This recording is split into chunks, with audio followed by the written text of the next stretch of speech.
Hello नन्हे दोस्तों, कैसे हो? आशा करती हूँ कि आप सब बहुत अच्छे होंगे। मैं आपकी होस्ट और दोस्त लर्न स्मार्ट की वीडियो में आप सभी का स्वागत करती हूँ। आज मैं आपके सामने एक नए टॉपिक के साथ आई हूँ। इस वीडियो में हम हिंदी व्याकरण के विषय में पढ़ेंगे। आपको पता है ना, हिंदी व्याकरण मीन्स हिंदी ग्रामर के बारे में पढ़ेंगे। इसका आज हम एक बहुत महत्वपूर्ण मतलब बहुत इम्पोर्टेंट टॉपिक पढ़ने वाले हैं। देखते हैं वो कौन सा है। आज हम पढ़ेंगे वचन के बारे में। वचन अर्थात नंबर्स। आप सबने काउंटिंग पढ़ी है, 1 2 3। यस, आप सबने काउंटिंग तो पढ़ी है, लेकिन आज हम हिंदी में वचन पढ़ेंगे। आइए अब हम इन चित्रों को बहुत ध्यान से देखेंगे और उनको समझने का प्रयास करेंगे। इसमें चित्र में एक बच्चा कुछ लिख रहा है। तो ये बच्चा क्या है? एक लड़का। एक लड़का। और इस चित्र में कितने लड़के बने हैं? 3। मतलब लड़का, लड़के।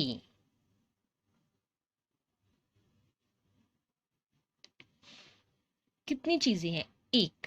एक मतलब एक घड़ी। दो। दो घड़ी, घड़ियां।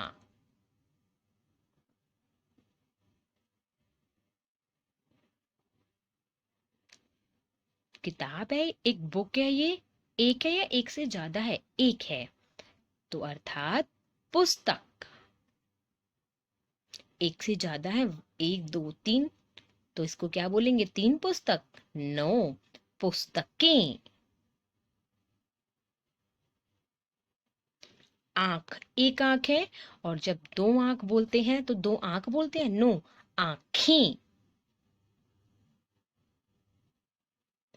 छाता, एक छाता है। और अगले चित्र में एक से ज्यादा छाता है, तो हम क्या बोलेंगे? छाते। आप सभी को समझ में आया? कुछ आपको लगा कि ये क्या है? एक चीज के लिए हम कुछ और प्रयोग कर रहे हैं, एक से ज्यादा चीज के लिए हम कुछ और प्रयोग कर रहे हैं। तो आइए अब हम वचन की परिभाषा को जानते हैं।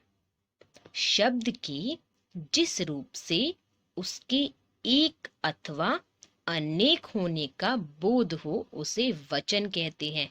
जो भी कोई शब्द है उससे हमें उसके एक या एक से ज्यादा होने का पता चले, उसे हम क्या कहते हैं? वचन। वचन के दो भेद हैं।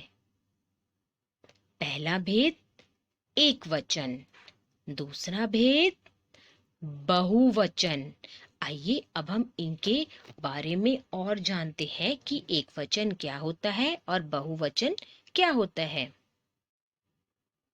अब एक वचन की परिभाषा को समझेंगे। संज्ञा शब्द के जिस रूप से उसके एक होने का बोध होता है। संज्ञा, कोई भी जो चीजें हमारे आसपास होती हैं उनका कोई ना कोई नाम होता है, और नाम वाली शब्दों को ही हम संज्ञा कहते हैं। तो उनसे, उन शब्दों से जिससे हमें एक होने का बोध होता है, उसके रूप के कि वो कितनी है, उससे एक होने का बोध होता है, उसे हम एक वचन कहते हैं। जैसे चूहा, आंख, माता, पंखा आदि। इन शब्दों से हमें वस्तु के एक होने का पता चल रहा है।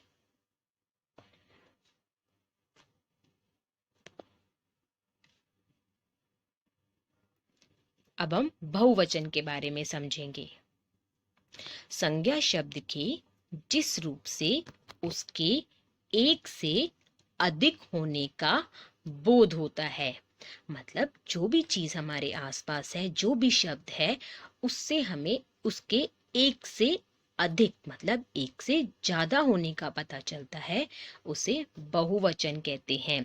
जैसे चूहे, आंखें, माताएं, पंखे आदि। अब हम कुछ उदाहरणों के द्वारा इनको और अच्छे से समझेंगे।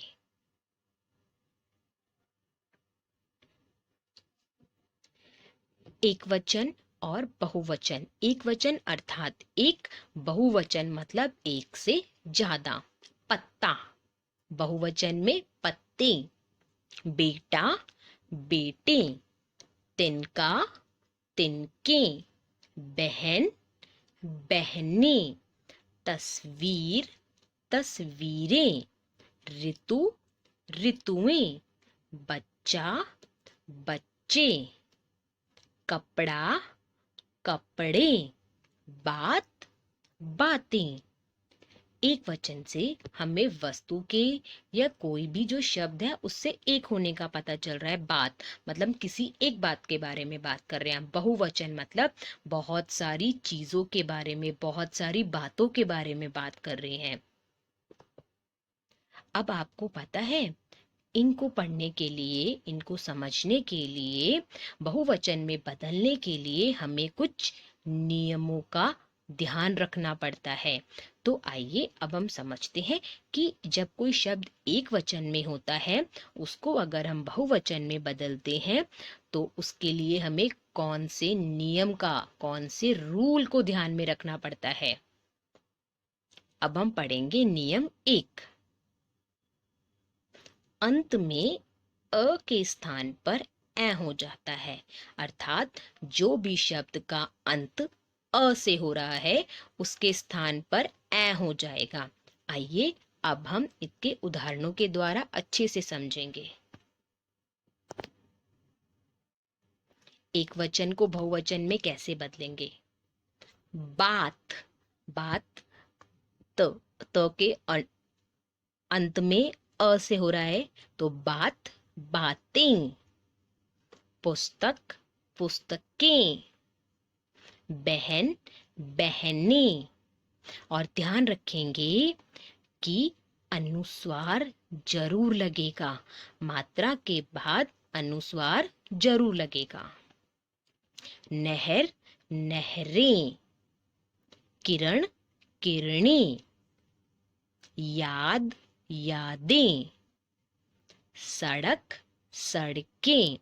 जो भी शब्द एक वचन में थे उन शब्दों का अंत अ से हो रहा है, जैसे बात, पुस्तक।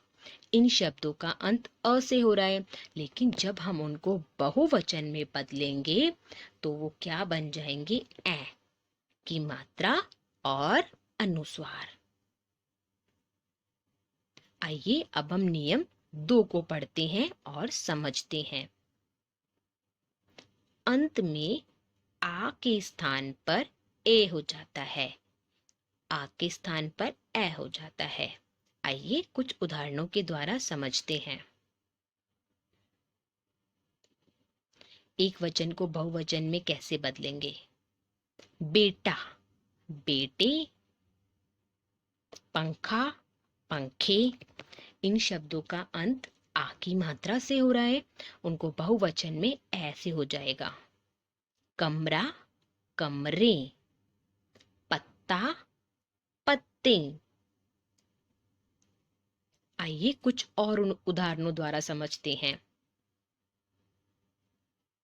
केला, केले। पौधा, पौधे। कपड़ा, कपड़े। चूहा, चूहे। आपने इसमें 2 नियमों को पढ़ा।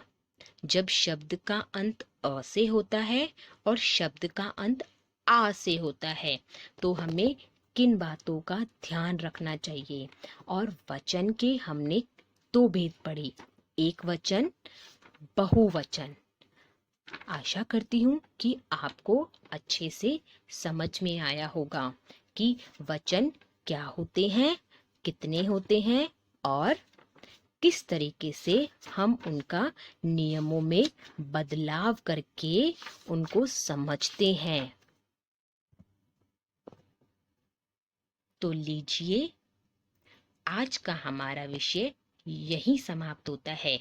हमारी ये वीडियो आपको कैसी लगी हमें कमेंट करके ज़रूर बताइएगा।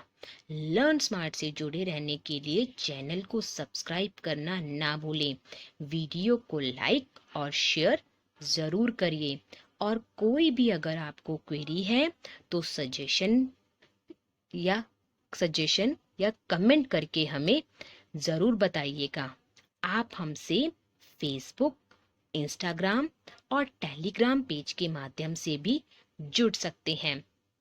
तो अब हम आपसे मिलेंगे हमारी अगली वीडियो में एक ऐसे ही नए स्मार्ट टॉपिक के साथ। तब तक अपना और अपनों का ख्याल रखें। आपका दिन शुभ हो।